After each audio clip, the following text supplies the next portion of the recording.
বর্তমানে যেখানে যাচ্ছি সেটা হলো সানসেট পয়েন্ট। অ্যাকচুয়ালি দেখুন এটা সমুদ্রের কিনারে, এদিকটা ফাঁকা, সোমনাথে তেমন লোকজনও কেউ নেই।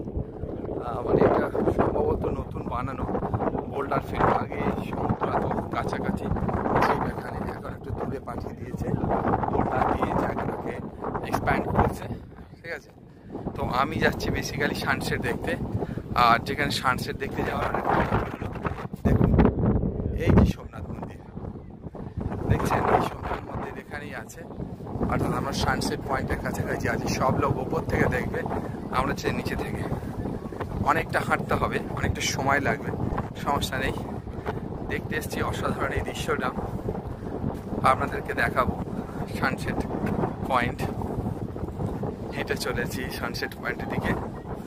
বেশ হাওয়া আছে, আরব সাগরের তীরে এই অসাধারণ একটা দৃশ্য। হ্যালো বন্ধুরা, এই হলো সোমনাথ মন্দির। সারাদিন আজকে ভালো করে দেখাতে পারিনি, কারণ ব্যাপারটা বলে দিই। কারণ সোমনাথ মন্দিরে এমন একটা জায়গায় নর্মালি ফটো তোলা সম্ভব নয়। একমাত্র যখন আমি সানসেট পয়েন্টে এসেছি, সেখান থেকে সোমনাথ মন্দিরকে অসাধারণ লাগছে। দেখুন, এটা সোমনাথ মন্দিরের এন্ট্রি গেট, আর এইটা সোমনাথ মন্দির। বাইরে থেকে আমি এমনি ফটো উঠিয়েছি, কিন্তু বাইরে থেকে এত সুন্দর দেখা যায়নি। পাশেই আছে সানসেট পয়েন্ট। সানসেট পয়েন্ট আমরা এসে গেছি মোটামুটি, আর একটু সানসেট হওয়ার সময় হয়ে গেছে। 7:30টায় সানসেট হবে। ঠিক সেই শুভ মুহূর্তের কাছাকাছি চলে এসেছি। এটা একটা আলাদা গার্ড বলা যায়, বা ভিআইপি গার্ড। এটা গাড়ি চলে না, শুধুমাত্র সানসেট পয়েন্টের জন্য লোক আসে।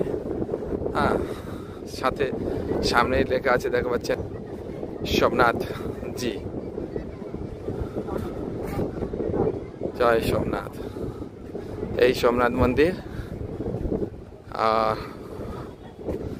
এই আমার সানসেট পয়েন্ট। বড় বড় বোল্ডার দেওয়া আছে।